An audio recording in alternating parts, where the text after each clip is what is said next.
This case concerns an economic tort called procuring a breach of contract.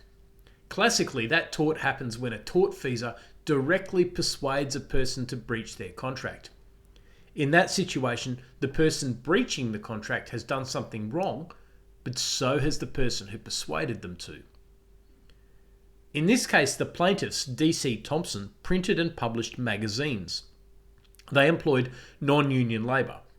One of their staff members joined a union and they sacked him. The other union members on their staff went on strike, but they were very few.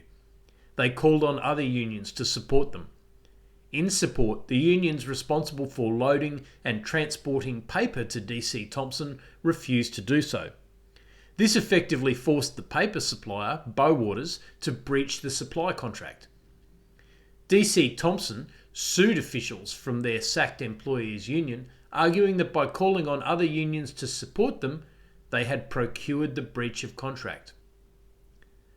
The thing is, this isn't quite the same situation as we've just described, is it? Nobody had persuaded Bowaters to breach the contract. Bowaters had produced the paper and they were ready to carry out the contract, but they couldn't do so without people to load the paper onto trucks and people to drive those trucks. So was this still procuring a breach of contract?